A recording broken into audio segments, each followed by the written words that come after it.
Hello, everyone, and welcome to today's event, Better Together. This event is part of a series of events going on across I Will Week, where we're pulling together for youth social action. I'm Lella, and with me is Karina, and we will be your hosts for today's session. For myself personally, I'm from Harrogate in North Yorkshire, and a bit of background about myself. I'm an I Will ambassador and digital change maker focused on ensuring that all decisions being made about young people are made with us at the heart of those, as we really are the experts of growing up in this digital by default world. I do this by informing, inspiring, and engaging lifelong learners like every single one of you in the audience and members from across society through holistic STEM opportunities to show how we can all be digital change makers in our many ways. So with that, Karina, I'd love you to quickly introduce yourself also. Yes, thank you so much, Lella, and welcome everyone. We're so excited to have you here today. So I'm Karina. I live just outside of London. I'm currently doing my A-levels in biology, chemistry and English literature, and like Lella, I have a great passion for social change, and I've really been enjoying furthering this as an I Will ambassador.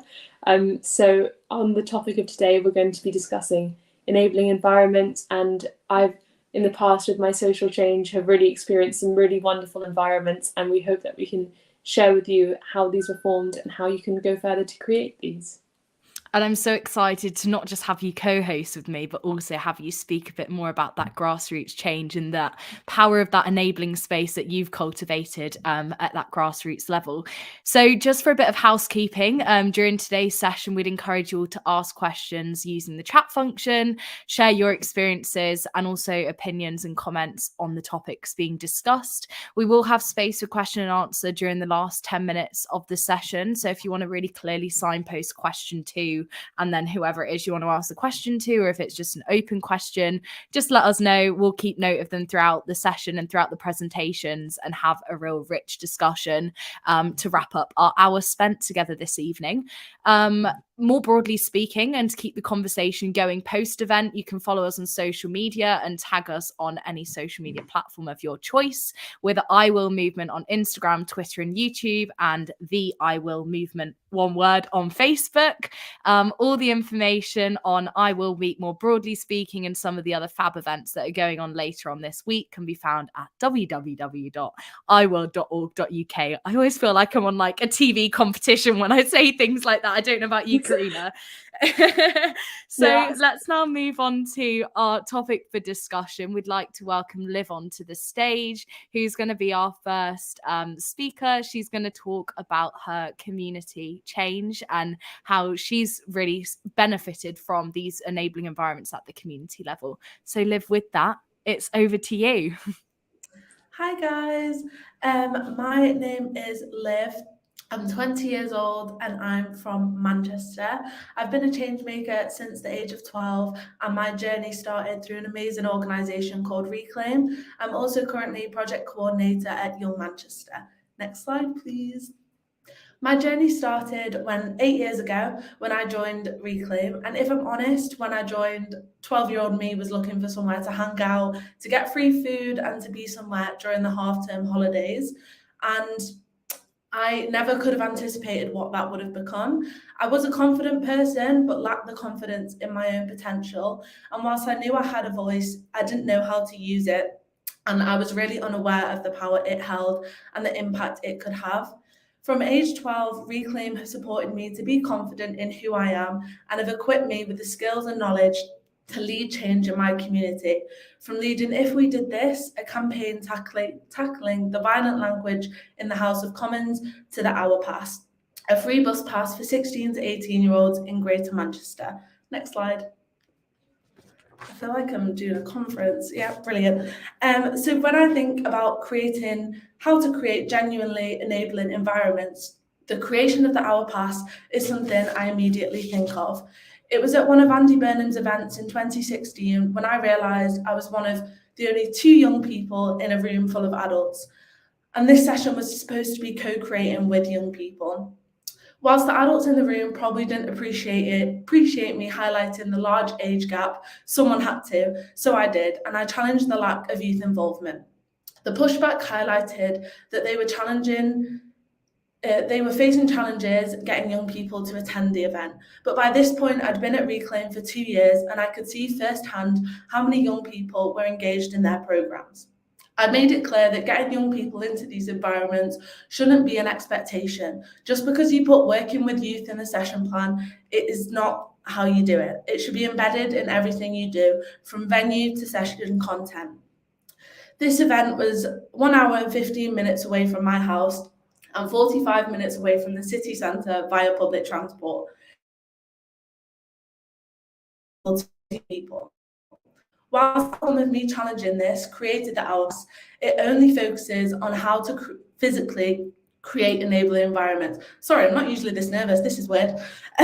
Creating genuinely enabling environments, especially for young people, comes when you work with them. Don't think that because you were young once, you automatically know what every young person ever to exist will want. Each individual will bring a new perspective. Creating this space is more than how they get there. Creating genuinely enabling environments is everything from the language used to the time of the session to the colour of the paper. Oh, speaking of paper, mine's flying. Overall, genuinely enabling environments are spaces that allow young people to say, I can and I will. Next slide, please. So the key messages from my experience is that if you're creating space with young people, create it with them. You are the facilitator. You are their personal assistant. You're there to get their dreams and make them a reality. Secondly, seek opportunities to empower young people. If you're invited to a space to speak, see if there's a young person that could fill that space for you. Why take up that position when young people could be getting their voices heard? And thirdly, if you're a young person, never give up. It's a struggle. It's hard to get your voice heard and hard to make the changes you want to, but you've got to stick out and keep going and be the change you wish to see in the world. Thank you for listening.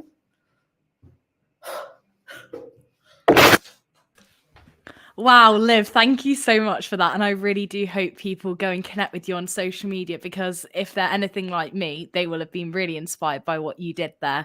I think, and I always say it, being a change maker often does start with a bit of a frustration. You know, for you, it was that public transport issue and seeing like young people being treated as a checkbox entirely, where, you know, oh yeah, we're including young people, look at it on a glossy poster, but it comes to that co-creation and that working together with young people going forward. Even like if you have like a survey or anything like that, it's about taking the results there and actually going on and doing something and listening to the young people. Because as I said in my intro, we really are like growing up in that.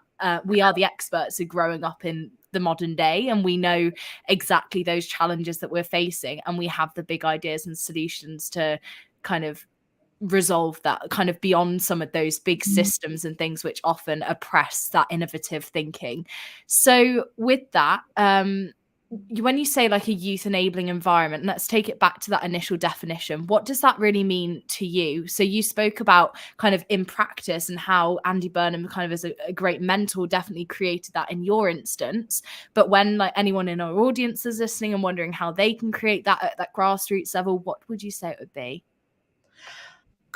Big question. I'm just like, I've got an adrenaline come down happening here.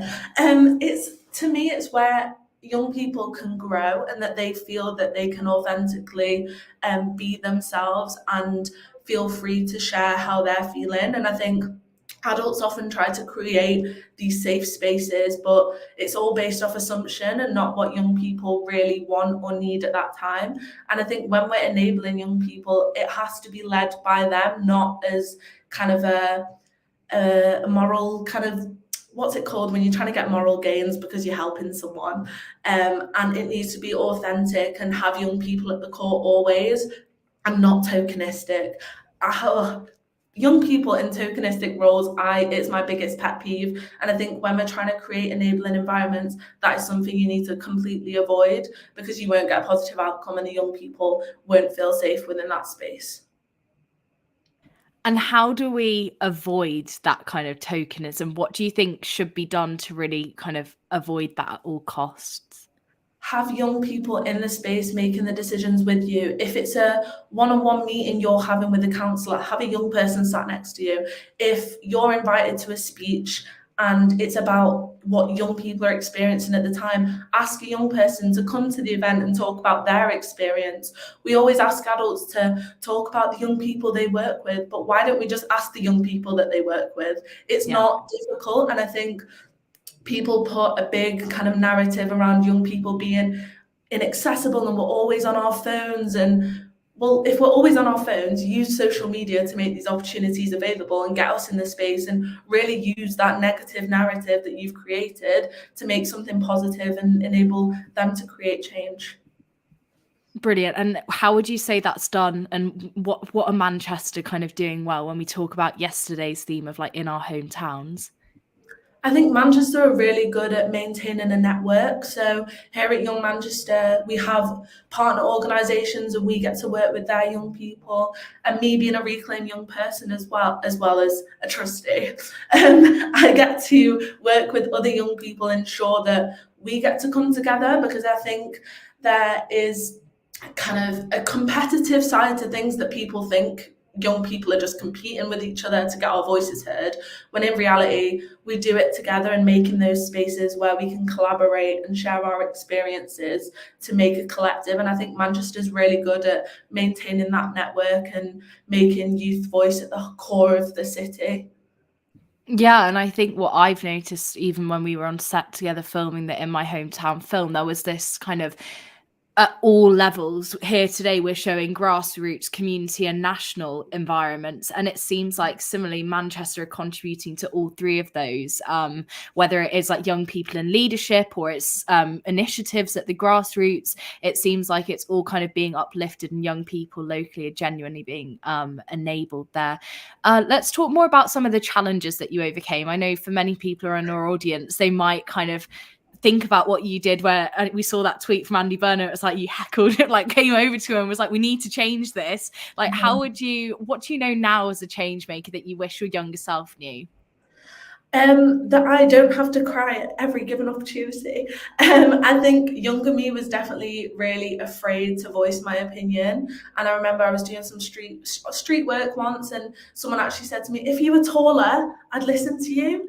And I was 13 at the time. My height has nothing to do with the words coming out of my mouth. And I think when it comes to young people and trying to make change, society doesn't want you to do it. And for me as a young person, I use that to keep doing it and to try and rewrite the narrative that was put on me at birth as a working class northern woman.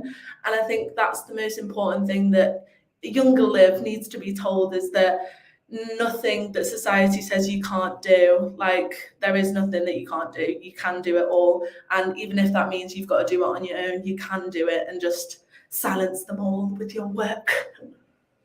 And you spoke of Reclaim being like a great way to find that enabling environment. What more, kind of how exactly beyond the free food and things, how else did that kind of support younger you? And what was it that they were doing right that has meant that you continue to work with Reclaim to present day and Young Manchester? Like, what is it they're doing well that we want to see more doing as a takeaway from the event? I think Reclaim from the very beginning supported me regardless of the personal challenges I faced. So I was confident, and you could always hear me before you saw me. But I think internally I definitely struggled with my confidence, and it was definitely something that they've supported me with, even if they didn't say it. I think they always just knew that that was something that I needed to work on.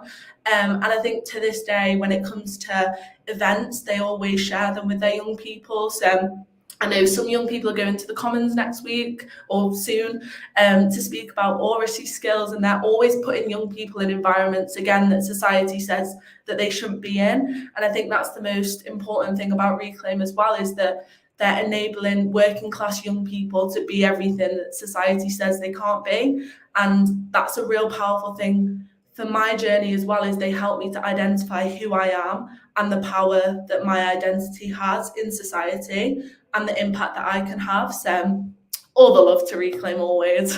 That's so great to hear. And I think it speaks a lot, the fact that you're kind of now still with them all these years on. And I suppose as well, the power of that enabling environment in this kind of intergenerational sense, in that now I saw, like, I attended that event that you did not long ago in Manchester, the celebration of culture. It must be so great to now see like an uplifting of the next generation of youth social action and the new change makers and new generation of that too. Yeah, it is really empowering as well, like in my role. So I'm project coordinator at Young Manchester, and I now get to use all the skills I've learned at Reclaim and being a recipient of the programs to deliver that to the young people I work with. And at the event, it was like a full circle moment for me to have done events and sessions with Reclaim as a recipient, to then give that platform to the next generation. And especially now in my role as trustee, I really want to make sure that that's something that is becoming more common for young people to fill trustee roles. I think it's only 3% of trustees are under the age of 25, and I want to use my position to encourage boards to be 50% young people and have young people at the top and in positions that society says they can't be in. It's always society that's saying no. And I think as well, Young Manchester with the co-CEO role, that's a really powerful thing. And it's great to see young people being given an opportunity that usually wouldn't be within reach. Yeah, and I bet as well the value you must bring, having gone through a lot of these programs which you're now heading up, like that does bring that kind of added expertise through lived experience, which people wouldn't have if they just took it on as like a job title and yet another thing to add to their CV. So that genuinely, as a reflection takeaway for me, has to be at the heart of those enabling environments, that intergenerational solidarity and looking at how you can continue to give back to a community which initially served you. Well, thank you so much for your presentation. What a way to kick off today's session. We'd like to now invite onto the stage Karina, who's going to talk a bit more about grassroots change and enabling spaces. Thank you, Liv.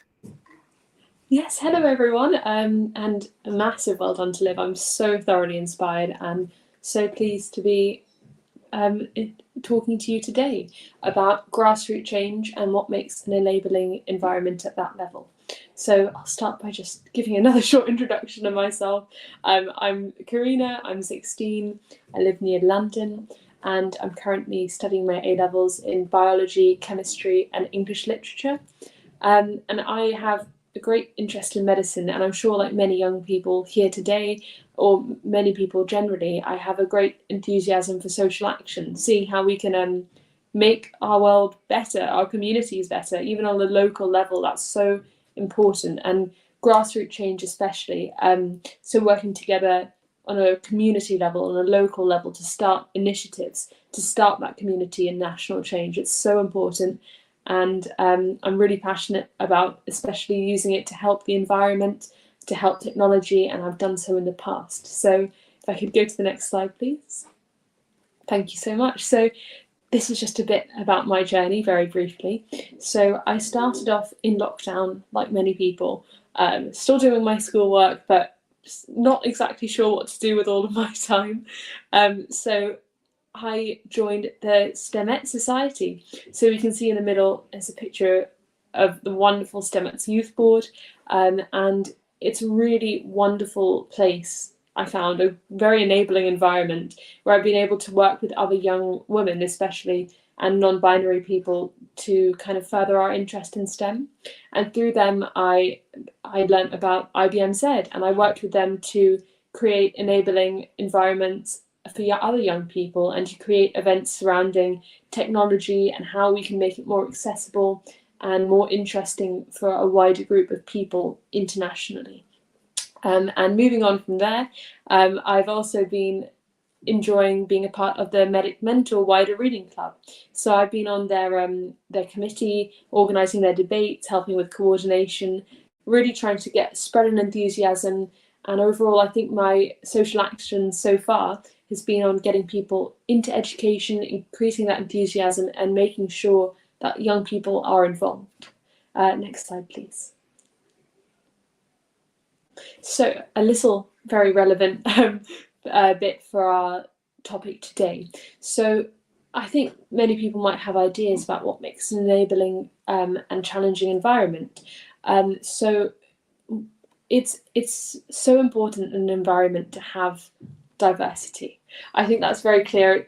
Diversity of thought, of people, and it really means that we get the widest kind of support, ideas, and the best progress almost. It also helps to know that everyone is included, so ensuring almost that things are accessible. So, for example, working with communities and organisations like STEMettes, I found that they were really helpful for people who may not have technology. They would send over computers for events so that everyone could get involved.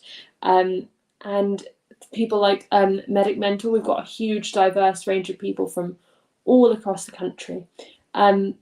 So holding positive values that you align with, it's really important in an environment that you share the values of the people that you're working with. And I found that really clearly, for example, when volunteering with people, it's important that you feel that their values align with you.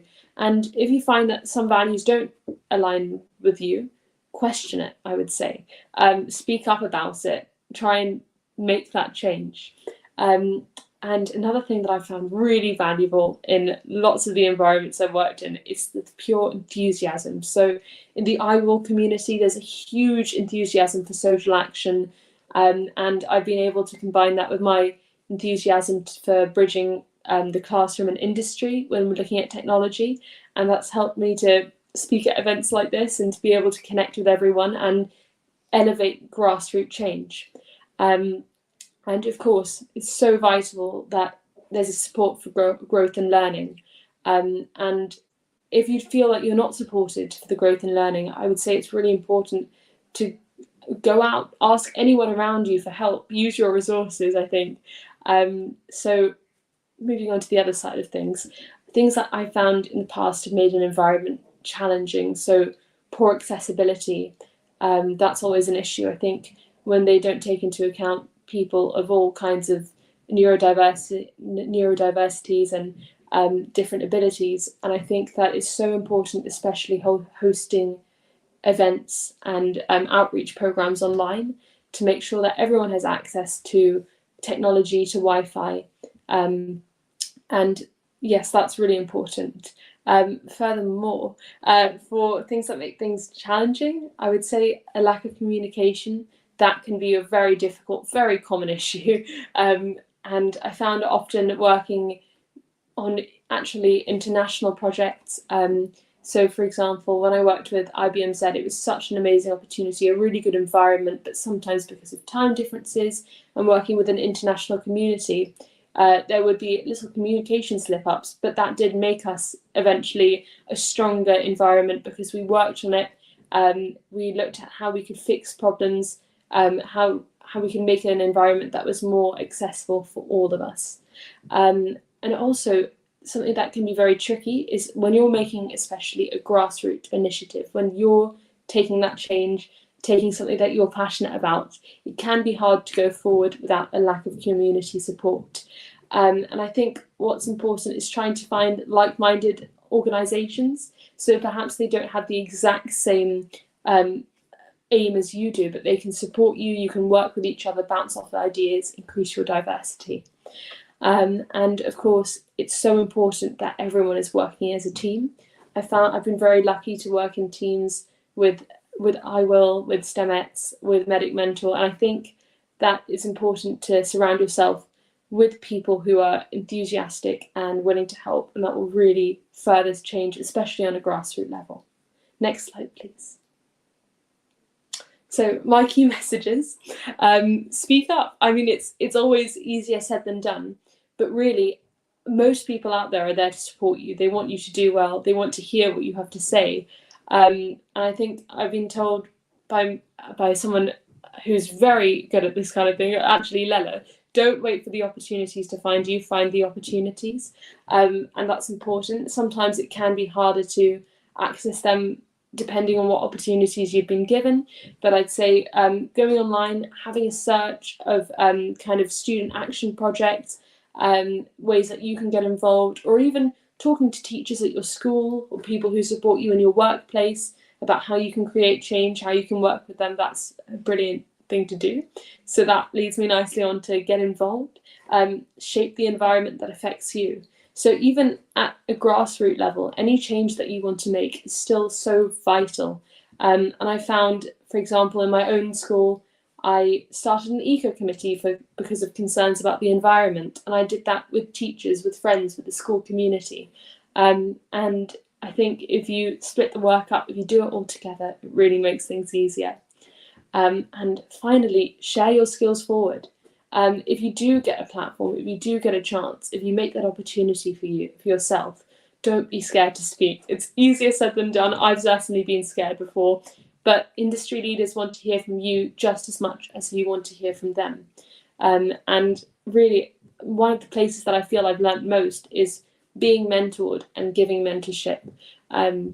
It's really quite an amazing, wonderful thing to be able to learn, to pass it on, and to learn from people who are teaching you as well, and teach them back. So just to round off, you can change the world by being yourself. That's something I've found. In an enabling environment, I think what the most important thing is that you should feel like you can be yourself and still create change. Thank you so much. I hope you've all enjoyed that.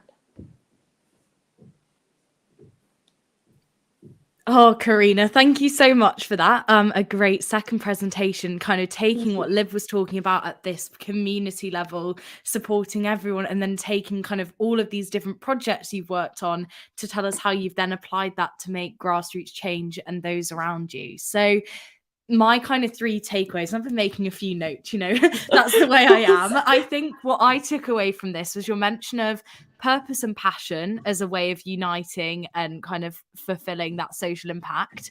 You mentioned not only working with like-minded people, but also not being afraid to challenge your thinking. So Yeah.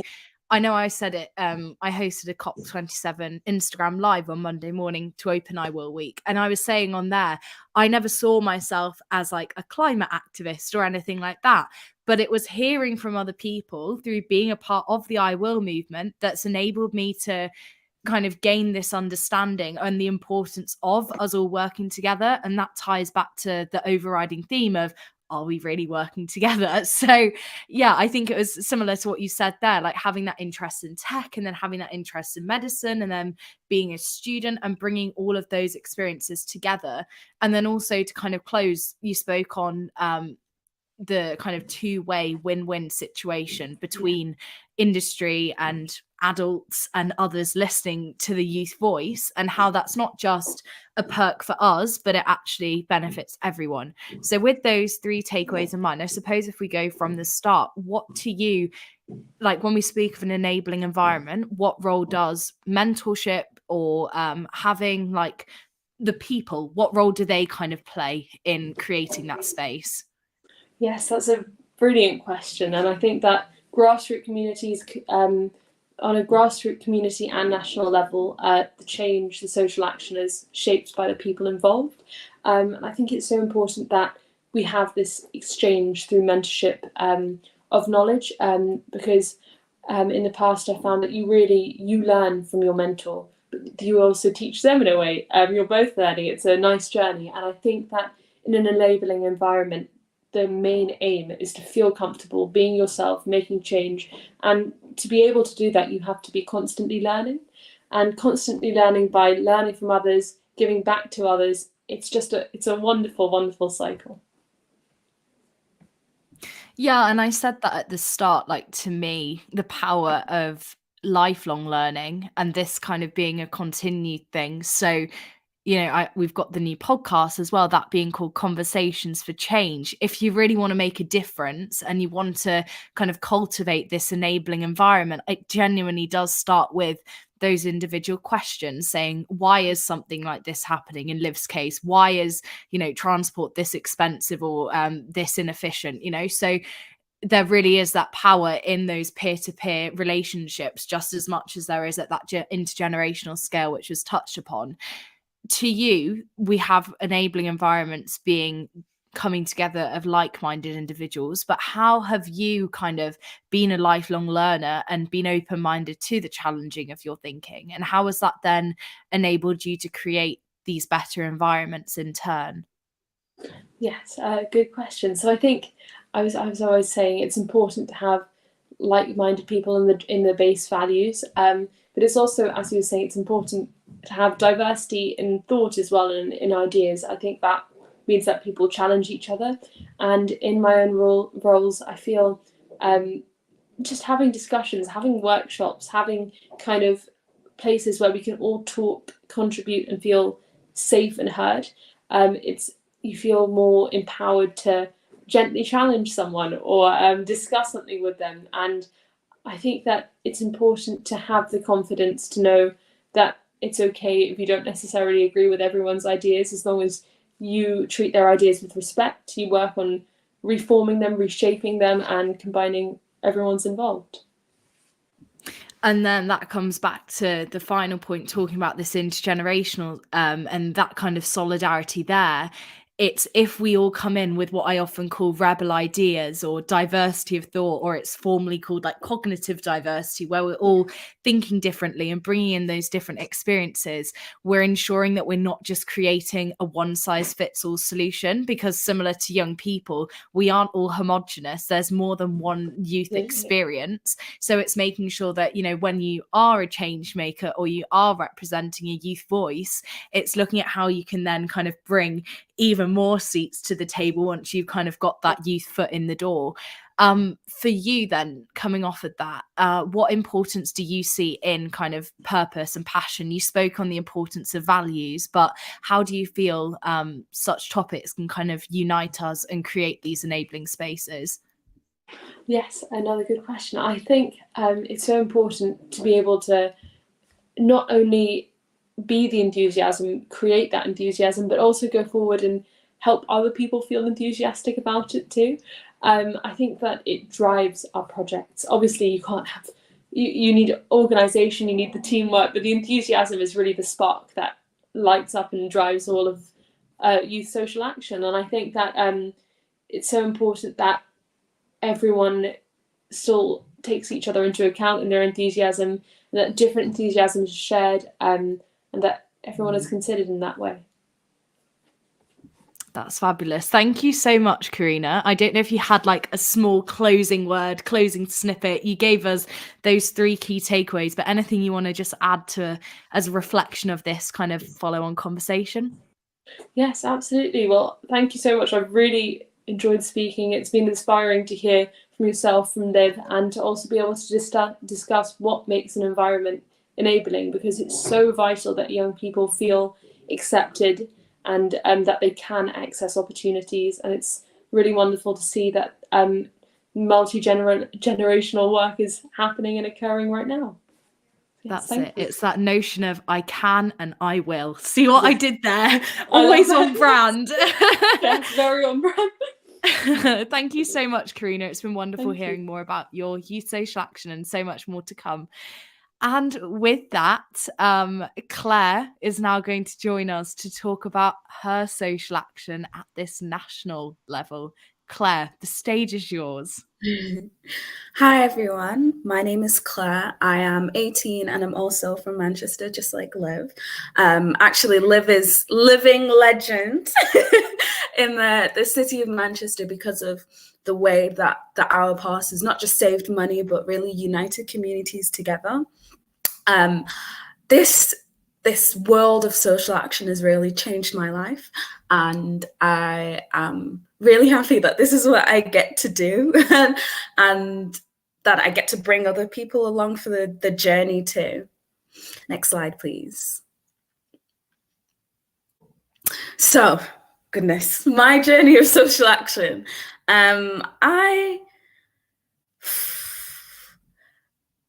I started getting involved in social action within my school. I was a yes man, I must say. I was so excited to just do anything in school, help shape the way that we ran, and make sure that the students who needed the most help were at the center of the conversations as well. There's no point having all of the students who are thriving in a room with the senior leadership team when the people who are struggling, their voice is so much more valuable in shaping the way that school runs. I've said working in collaboration, cooperation, partnership, and those are terms that the different organisations that I've had such a wonderful experience with uses to describe the way that they work with others. And really in this session, highlighting the way that organizations, young people, leaders can all work together to create change on all levels, not just national, is so important. I think when we look at the wonderful work that organizations or even young people are doing, so many of us are doing such similar work and creating new resources and using up so much time and energy when we could be doing that together. And not only does it save a lot of stress, but it saves time. It makes us more efficient. It makes us more united as a whole. We get to bring in that diversity of thought too. So one key takeaway that I'd like you to have from this session is, whatever you do, reach out to others. How can we do this better? What have you learned from your work? And share that learning too. The biggest campaign that I've had the pleasure of being a part of is Lonely Not Alone. I've done a lot of work with the Co-op Foundation. If you look throughout the years, you can see me age in all of the photos, because I just love the way that they share their learning and are open and honest about the way that they work with other organizations and are open to learn. And Lonely Not Alone was is one of their campaigns, the biggest one that they currently have. And it's a campaign to tackle the stigma around youth loneliness. I got involved with the campaign before it had a name. And it's been such a wonderful journey to see how young people's creativity, young people's thoughts about the society around them can really help shape a national campaign. One thing that I love to say about the way that the Co Foundation works is that they've always been so happy to do everything that we ask. The photo there is a snippet from our second year of the campaign, a film that we created. And it was just such a joy for not just us, but for the foundation to just get involved and really build this campaign with young people, and actually not just with young people, but just give us the lead. And so it came to a point where they were just signing off things. And it was really lovely, because not only does it teach young people that your voices are valued and that you can have a real impact, but it's that trust and being able to see the other co-designers grow in as a young person, as change makers. It's been such a wonderful experience for myself, because I think, especially when you're working on a national level, it can be so easy to be the face of something, but rather we do this as a community and we do it working together. I became an IWIL ambassador in 2019, and since then I've been working on just such wonderful campaigns on all levels. We've been evaluating youth voice in the IWIL Fund, which has been an incredible experience. And also I'm currently doing work to improve the way that the Power of Youth Charter works and how organisations can key into the network. I'm also the co-chair of the Learners Council at the Foundation for Education Development, and we are creating a long-term vision and strategy for education. And so when I say long-term, we're thinking 30, 40 years. We really want to make sure that education isn't just something that's done to young people, that it's done with us. And so because FED is a non-political space, it means that we can get all of the stakeholders involved too.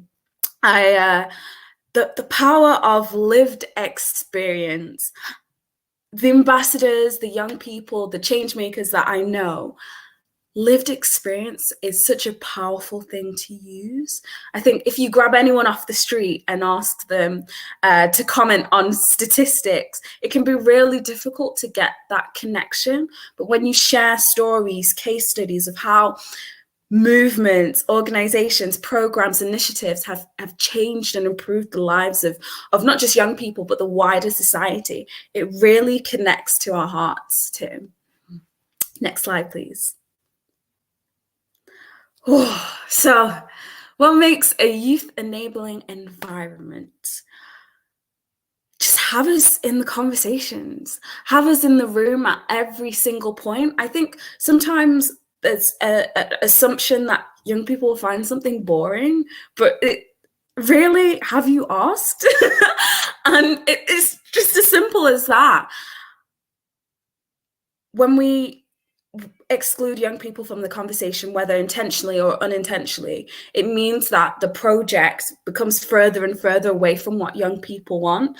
Nothing about us without us. I've heard so many wonderful leaders just really take this up, and it's so important that we listen to the stakeholders when we are creating and designing these initiatives. Embedding our values within organizations is so important. I think sometimes it's easy to fall into the trap of having one person within an organization to be the designated youth worker. They will be the only point of contact for young people, but it means that if that person leaves, what happens? What happens to that youth board? What happens to that initiative? What happens to that program after school? It's so important that every individual within an organization really upholds those values and takes responsibility for the workload too. Sharing learning is so, so important. Liv was talking about Young Manchester taking up a young person as a co-CEO. And the reason why I'm so excited about it is because being able to share that learning with others means that we hope to see other organizations to do the same. Next slide, please. And the roles of stakeholders. Wow. In the photo, you can see IWIL ambassadors, individuals from UK Youth. We were all gathered at Anthropy, well, the Eden Project based in Cornwall. And that event was really interesting because everyone was in the room, really. We had business leaders, we had charitable organizations, we had young people, and it was really mind-blowing, to be honest. And it's so important that we address everyone in the room and make sure that everyone has something to say, really, because we can't do this by ourselves. And so I've got a question for each of the stakeholders that I've identified within our work. So young people, my peers, what do we need from others when we are asking for these youth enabling environments?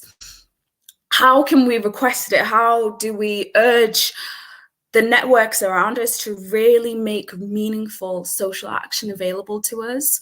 Organizations, how can you truthfully and genuinely embed youth voice throughout your organization? Communities, community leaders, how can you give young people a voice within the community?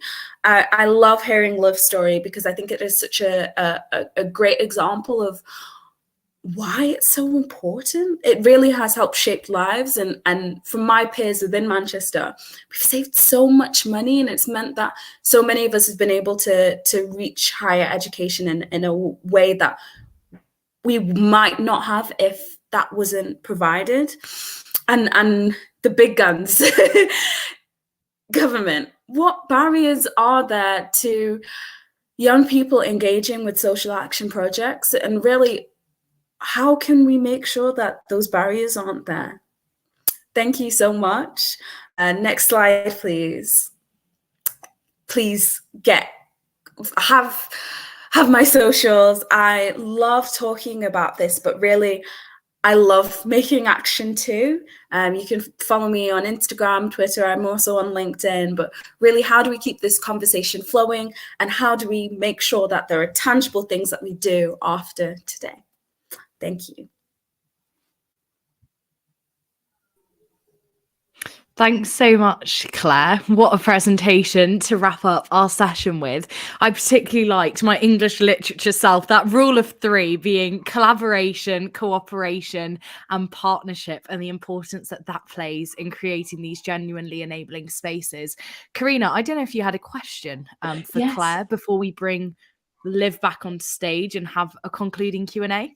Yes, I'll have to be quick, but Claire, that was such an amazing, such a powerful conversation that you were having, and I loved what you were saying about young people being given independence and trust. That's so important to create an enabling environment. And I was also, it's so true what you're saying about communities coming together at so many different levels to create a national kind of movement that you've been doing. And I think, how do you think is the best way to connect these grassroots community and national groups in one environment? Ooh, that's a very big question. It's a very big question for anyone. I think great examples of where I've seen it before. It's about creating space, having key points of contact between the grassroots organizations and national to make sure that the conversation is always happening. The I will movement, for example, is such a great example because we have funders, we have match funders, we've got delivery organizations, we've got people on the ground working day to day. And so how we can really make sure that we're taking advantage of it is making sure that you have someone that you know, oh, you are a funder and you're funding work that we do. How can we work together to make a proposal so that we can accurately and deliver, but also get access to that funding too? And I think one key takeaway is that don't be afraid to do something new as well, especially with organizations that are older and have a lot of a big framework to work with. It's so important that we allow for those new initiatives, those new ideas, those new thoughts, and allow them to be seen all the way through, because that's how we keep the ball moving. That is such a great question, Karina, and I wonder how others have done the same within the entire world of social action. Yes, no, very good question. And if anyone in the audience has ideas, do put it in the chat. But thank you so much, Claire. That was a huge question, and you answered it so well. It's so important to have this joins, these points of contact. So, Leonard, would you like to ask?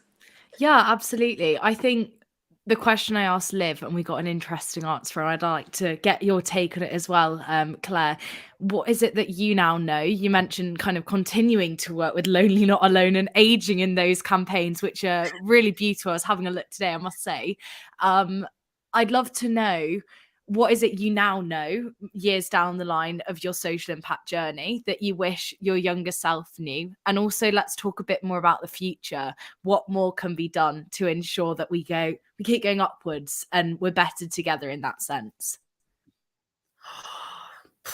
Red flags, I must say. I think sometimes we're like, as young people, it can be so exciting to just be a part of something, but I think it's so important that we find our voice to challenge certain things. And it's something that, as I've gotten older, I've had a bigger voice in challenging the organizations that I work with and those that I don't work with, and really backing it with research too, and how can we do this better.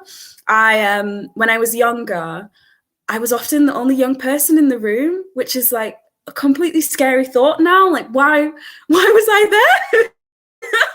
And in the moment, I think it's so exciting to just be a part of something exciting and new. And obviously, when this is the first time you're doing it, it can just be something that you're just,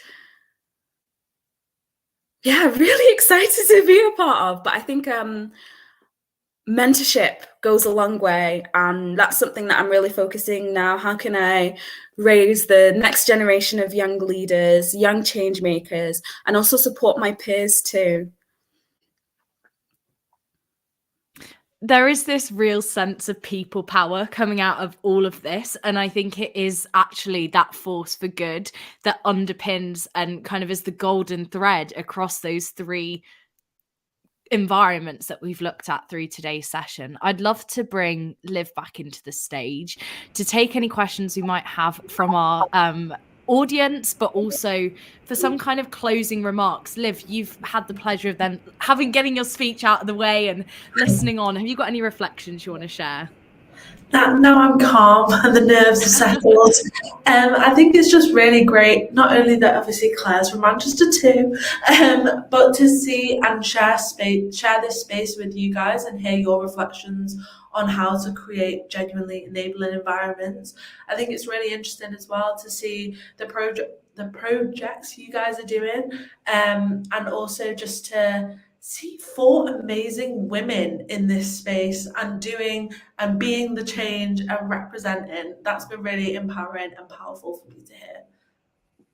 That's so great to hear. And I'm pleased to see that we've got similar vibes going on in the chat. Geordie saying that was fab. I love the questions surrounding stakeholders. That's something I'll definitely take back to my health board when working with our youth board. Very helpful. Thank you. That's great to hear, Claire. Actions, not words. And similar, Dan has shared the quote that says, to alienate human beings from their own decision making is to change them into objects. And that is so true. Going back to that initial idea of young people being that checkbox and like not being truly engaged in that kind of co-creation and ideation moving forward. So I'm so pleased to hear our audience are resonating with what is being said. Karina, I'd like to go back to you for some kind of closing remarks, having shared your own story and also hearing from Claire and Liv. What's resonated with you as my fellow co-host? Yes, no, it's been such an honour to listen to all of you, to be able to host this today, and I think I'm just so enthused by everything that you've all been saying. I think I can see this really strong sense of passion around social action, and I think that we all agree that it's so important that there's a huge diversity, there's a huge push for organising and making things accessible, and just to create these huge communities that will work better together for things that are really important to us. So yeah, no, I'm feeling very empowered and we'll get ready to go on some more social action. And Claire, sorry. What's one thing you've heard Liv and Karina speak about that you want to then channel into that work you're doing at a national scale? Ooh. I think the power of collaboration. I think we definitely need to, whether that's doing research so that we can really, really get to the hearts of the decision makers, or providing case studies like Liv's and Karina's. I think definitely too many people are doing the same stuff and not working together. How can we make sure that we know about each other? And that, yeah, we truly are better together. Love it. Linking back to the title. I'd love, with that in mind, to go to have a look at our slider. I'm hoping that people have seen it, but if not, we'll give you a few moments and ask another question in between. But if you go on your screen, you should have like the chat, and then there should be a have your say button, as it's beautifully demonstrated down on this little ticker down here. On there, we've kind of got 2 reflection questions. We'd love for you to respond to those, and let us know what an enabling environment means to you, and also where do you feel most enabled? Is that grassroots like Karina? Is that community like Liv? Or is that nationally like Claire? We'll give people a few moments to think about those questions, and then hopefully we'll have those results populate onto our screens before we close out for the session. Karina, I don't know if you had any other questions for our speakers. Yeah, just a quick comment actually. I think it's been really amazing planning this session and going into it looking at different levels of community change, so grassroots, community, national, and they're all so vital, so important. But it really resonated with me what all of your work, and that we're doing different things but similarly, and as you said, Claire, it would be amazing if we could combine it all make it all one thing, to be more efficient, to save kind of our work. So just like a question for both Claire and Liv. It's a bit tricky, but if you had to sum up your enabling environment in 3 words, how would you describe it? Just as a nice, powerful summary. Oh, I can see Liv. I can see the gears turning. Properly reflecting. I'm trying to make sure it's 3 words. No, I know. Oh, it's okay if it's a few more, just like a nice, concise one. But I think just led with young people. So we'll just block out the space between young youth. Yes, led with youth. Yes, that's so important. Powerful, simple, and very true. Thank you. Claire? Mine's going to be 4 words. Sorry, guys. I would say power to the people. That's powerful. Yes. Look at us with our short phrases. There we go. Slap that on a government poster. We'd be winning. Brilliant. I'm hoping that our logistical wizards in the back can pull up the results from our Slido and the questions in the chat. So yeah, for our first question here, what is one important thing that makes an enabling environment?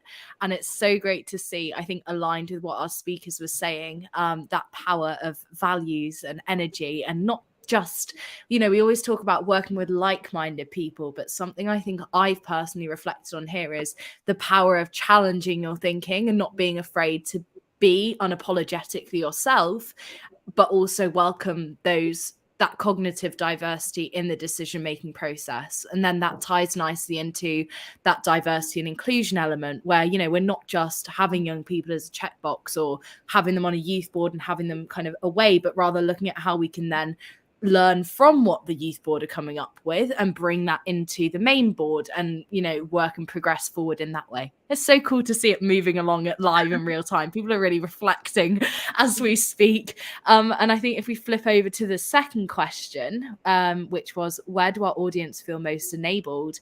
Community is outright our winner here, shortly followed by grassroots. Nationally speaking, I think, and maybe Claire, you've got something to say here, but to me, I feel that we always say, if you think globally or nationally in your case, but act locally, that's how we can make great change. And I suppose there is this intersectionality across all 3 of these tiers. Would you agree with that? Absolutely, yes. I think it's so important that when we do things nationally, we cater to the individual regions and make sure that each is being taken with that cultural context. Wonderful. And I think that brings us to the end of the session. Karina, would you like to close, or are you happy for me to do so? I'm happy for you to do so. I'd just like to say a quick thank you to the speakers and to yourself, Lella. It's been so amazing, so empowering. And yes, you close up, Lella.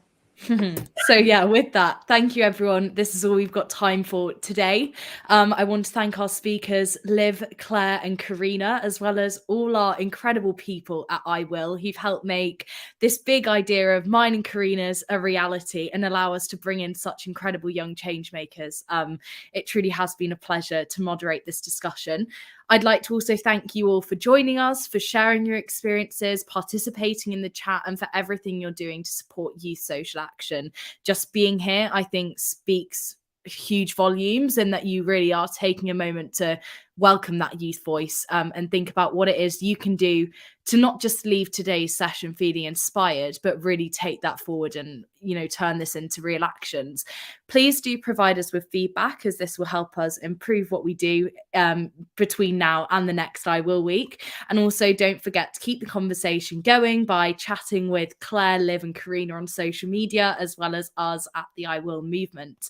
Again, there's so much more to come. I'm literally running on to the next session now, which is on about how we keep moving as a movement. This is taking place over on Zoom, so you can find out on the iWill website if you want to find out more.